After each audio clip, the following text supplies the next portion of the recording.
Rigging in 3D may seem complex when you first look at it. You've probably seen rigs like this and think, what do any of those controls do? And how do you even begin to set them up? But when you break it all down, it's actually not that bad. You just need to think of it as 3 individual components: skeletons, skins, and controls. You probably already understand these 3 concepts just by name. I mean, it's what humans are made up of. You control the skeleton, and the skeleton controls the skin. It's really as simple as that. With that in mind, all we need to do is understand how each of these components work individually, and then put them all together in the end. So let's give it a shot, starting with skeletons. Consider the following. Let's say you have an action figure, and you want to take it apart. You could remove its arms and legs, but you can still pose those body parts by themselves. You can still flex the arm, pose the hand, extend the leg. It's still an entire arm and leg. Then you continue to take it apart, removing the forearm from the upper arm, the thigh from the calf. Now, when it's in pieces like this, you can't pose any of it. So that means each body part controls what's attached to it. When you put the arm back together, the upper arm controls the forearm, and the forearm controls the hand. And the same goes for the leg. The thigh controls the calf controls the foot. This creates a hierarchy. One part controls another part. You can think of it sort of like a chain, where moving one part of the chain moves the next one down the chain. If you put the arm back in place, it'll be controlled by the body. If you snap the legs back in, then the hips will control the legs. And just like the video I did on legs, everything starts at the hips. So the hips control everything, then the body, then the arms and head. The same is true for skeletons, both real and virtual. A skeleton is made up of a hierarchy of bones or joints. To make things easier, we can think of everything at the top of a hierarchy a parent, and anything below it as a child. A child follows whatever the parent does. This parent-child hierarchy is the most basic building block of rigging. If all you want to do is put solid objects together in a hierarchy, you can build basically anything. You can make robots, vehicles, machinery, puppets, and action figures. It's all just solid objects in a hierarchy. Parent objects that control child objects, and those child objects are parents to other child objects. So when it comes to skeletons, what we care about is this: the rotation. We want to keep in mind 2 things about the rotation: what direction each joint rotates in, and where specifically the rotation happens. Let's think of the action figure again from earlier, when it was separated into all of its individual parts. When you take an individual body part, like the arm, the center would be here, right? But if we want the action figure to work when we put it back together, we actually need to rotate it here for the arm to make sense. It's like a ball joint. We want the rotation to happen where the arm connects to the body, so it rotates the rest of the arm in a way that makes sense. Think of this as the pivot point, and keep in mind that every joint has a pivot point it rotates from. As for the directions each joint rotates in, computers keep track of rotations in 3 directions, and you want those rotation directions to make sense. You could rotate the forearm joint like this, but for arms, that doesn't make much sense, does it? Instead, we want it to rotate towards the upper arm. That's joint orientation, and it's good to keep in mind if the joints rotate the way you expect them to when you're setting everything up. And that's pretty much the gist of skeletons. You know, it's actually simple enough that you could even think of skeletons as a bunch of points in space. You don't actually need the parts in between, just as long as that hierarchy exists. The hierarchy and how it rotates is the important part. So with all that in mind, let's talk about skinning. But first, I've got something I need to plug in. You're watching this for free with no sponsors, so if this video helped you at all, consider supporting me on Patreon. This is my full-time job now, so it would mean a lot. Thanks. Just like real humans, you gotta have meat on your bones. And the equivalent to your fleshy human meat is your 3D model. The skeleton we built earlier lives inside this 3D model, and it's used to deform the model and make it move like a human. Pretty easy to understand. But there's a problem. Previously we were using rigid pieces like an action figure, but here it's one whole fleshy piece. What do you do about parts like this that intersect? Which joints influence these parts of the model? Well, the answer is both of them do. We just need to figure out how much we want each joint to influence it. Let's think of it in the simplest way we can and consider one joint at a time. Just like our skeleton, our model is also made up of a bunch of points in space, all interconnected together. These points in the model are definitely the upper arm, so we want them 100% controlled by the upper arm joint. The same goes for these points on the model that are definitely the forearm, so we want those 100% controlled by the forearm joint. But these points in the middle, near the elbow, where does the forearm end and the upper arm begin? If these points are 100% forearm, it creates a sharp edge and doesn't look right. But the same happens to the upper arm. So we want both joints to share the space. Since it seems about equal, we can have them shared 50-50. It still adds up to 100%, but it's shared half and half between the upper arm and the forearm. And as a result, both joints share that part of the model equally. You can think of the elbow as a transition between both joints, creating a nice curve when the arm bends. This is called skin weights. Every point on a model is weighted towards one or more joints. Remember, the skeleton and the 3D model are completely separate objects by themselves. Skeletons are a bunch of individual solid objects in a hierarchy, while 3D models are one flexible object.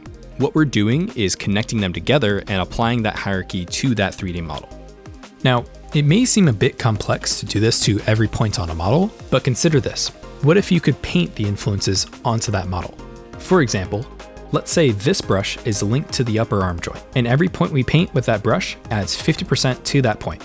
If we add it to the same point a second time, another 50% is added, making it 100%.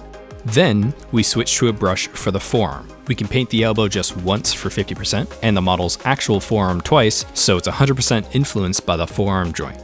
This is called weight painting, as we're literally painting the weight of influence each joint has on that part of the model. If you don't quite understand what this means, which is completely understandable because this is by far the weirdest step of the process, think of it this way. Let's say the entire model was skinned to the upper arm joint. This means the arm is only following that joint, and posing the forearm and wrist would do nothing. So when we switch to the forearm brush and paint the forearm part of the model with the skeleton still posed, notice how the model now matches the way the skeleton is posed. For you 3D artists out there, if you struggle with weight painting, this is the way to do it. Weight paint the entire model to one joint, like the hips, pose your skeleton, and then focus on 2 joints at a time. Keep it simple, stupid. By the way, joints don't need to correspond to actual real-world human bones. You can technically use these to drive basically anything. At its core, it's just a way of having a point in space control another point in space. The only exception would be the face and all of its intricate details, but that's a video for another day. Audible wink and on-screen text that says subscribe. What do you mean don't read that part out? Finally, we have controls. We understand skeletons, and we understand how to use those skeletons to drive the skin. But you don't usually want to animate the skeleton by itself. I mean, you could, nothing's stopping you, but you could also just drive the chassis of a car, or turn a PC on without its case. Adding controls on top makes everything much clearer and easier to understand. Here's the basic idea behind controllers. Instead of animating the model or the skeleton itself, we're creating objects that will instead represent parts of that character, and using those to drive the skeleton underneath. They can control other stuff, but we'll get to that. What object you choose is completely up to you. You could choose a ring, a box, an arrow, a diamond, a gear. In theory, you can use anything here, because all we're doing is using an object to control another object. You could literally use a banana if you wanted, I'm not a cop. But the important part is that it's clear and easy to understand what controls what. Which controller controls the arm versus which controller controls the shoulder. In my opinion, this is the fun part, because it becomes a puzzle of figuring out the simplest and clearest way to represent that part of the character. You've probably noticed that we're using thin 2D curves for our controls. These are actually NURBS curves, and it actually used to be the primary way of creating 3D stuff like Toy Story and Donkey Kong Country. All those are NURBS surfaces. Even though we don't use NURBS anymore in favor of polygons, they're still useful to us as rig controls, since they're always the same thickness no matter how close you are to them. If you don't understand anything I just said, don't worry about it. It doesn't really matter. Just think of them as the objects used for rigs. So now that we have our objects in place, we want them to actually control what they represent. Right now, we can rotate and move them around, but they won't do anything just yet. We need to constrain the joint to the controller. Constraints are basically tying one object to another. If the controller rotated 45 degrees, then the object it's constraining will also rotate 45 degrees. There's a few ways to do this, but they all have the same end result. We want the joint to copy what the controller does. Furthermore, we can put the controllers themselves in a parent-child hierarchy, just like we did earlier with the skeleton. Since each object now constrains the joint it represents, the controllers should have the same hierarchy. The upper arm controller contains the forearm and the hand. That's the basics of it. One controller for each joint, and you constrain each joint to each controller. But at this point, if the controls do the exact same thing the skeleton does, you may be wondering why we don't just animate the skeleton directly. By separating our skeleton out from our controls, there's a lot of things we can do to those controls that will make our lives easier when we want to animate. For example, what if we want to rotate the hips without moving the rest of the body? This isn't possible with just the skeleton because rotating the hip joint will always rotate the rest of the upper body. But our controls can have a more complex hierarchy than the skeleton. We can have a bigger control that contains the entire upper body and a controller specifically for the hips. The point I'm trying to make is that you can make controls for pretty much anything, not just one control for each individual joint. And we can also add settings to those controls to change how they function. Like if you wanted the head to only move with the upper body, but not rotate with it, you could add a setting that turns off one of the constraints we added earlier. One more thing, FK versus IK. I have a whole video on how to animate FK versus IK, but now I want to explain how to actually implement it. Basically everything I've described so far is an FK setup. If your controllers rotate and they're in a hierarchy, that's FK. This works pretty well for the arms, but for legs, you'll need IK, otherwise your feet will never stick in place. Usually you have two controls for IK, one that controls the foot's position and one that controls where the knee is aiming. But there are times where you may want your arms in IK or your legs in FK, so we need a way to switch between the two. The nitty-gritty setup of this will depend on what 3D program you use, and I try not to make these videos too specific to a program, so this is going to be a real draw the rest of the owl moment. But here's the usual setup. Use 3 sets of joints. One is FK, one is IK, and the third set is the one we skinned earlier.